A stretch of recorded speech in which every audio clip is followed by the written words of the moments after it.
I'm Jody Sanders with American Patchwork and Quilting, and today's video is being brought to you by Baby Lock and the Crescendo sewing machine. You know, as quilters, we love to do piecing and we love to machine quilt our quilt tops, but then that binding, that last step to getting it completed, can sometimes be a stumbling block for people. Well, today I want to show you a technique that's called the invisible join, and you're not even going to be able to tell where that binding stops and starts. So we've sewn the binding all the way around and done our mitered corners, and now we're ready to do the invisible join at the end of the binding strip.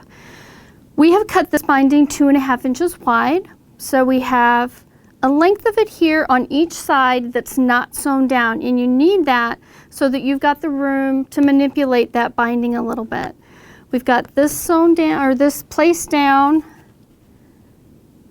This goes directly on top of it, and you can see right here we've got a little bit of an overlap. So what I'm going to do is take a ruler, and because my binding is 2.5 inches wide, I'm going to find where that overlap is, and we're going to go over 2.5 inches. I'm going to take a pencil and we're going to mark 2.5 inches so we have an overlap from here, right here, to here. Okay, now we're going to get our scissor and we're going to go ahead and trim the excess binding right on that line. So we've clipped this off. We're going to turn it around. And you can see that we have not sewn. We still have this opening here of several inches, and this is what we're going to use to put these two binding pieces together. So this is a solid, so it's a little hard to tell, but this is the right side, and then we're going to put the right sides together perpendicular with each other on the two end pieces. So you've got this piece here, and it's important that you don't twist those pieces, because if you do, you're going to end up with a twisted binding piece.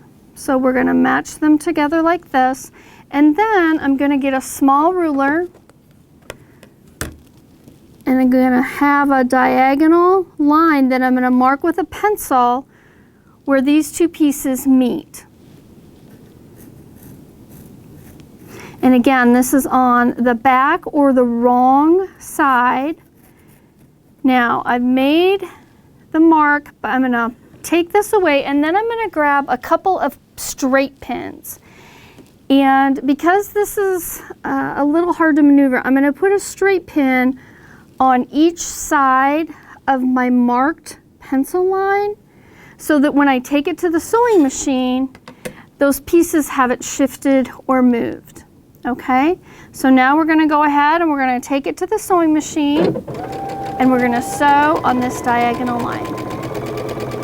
So we are going to trim this portion off and get rid of that bulk, but before you do, just to be on the safe side, go ahead and take out the pins, and then you're going to lay this down, and again, you're going to have a little bit of bulk here, and that will get trimmed away, but you just kind of lay it down and make sure that now your binding will lay flat, and it looks like it will. So we're going to go ahead and we're going to trim the excess off. So you can grab your scissors.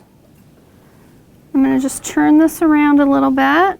And again, this is why you haven't sewn all of this portion, and it's really nice to have that leeway that you can kind of work with. So we've trimmed that. That's we're going to discard.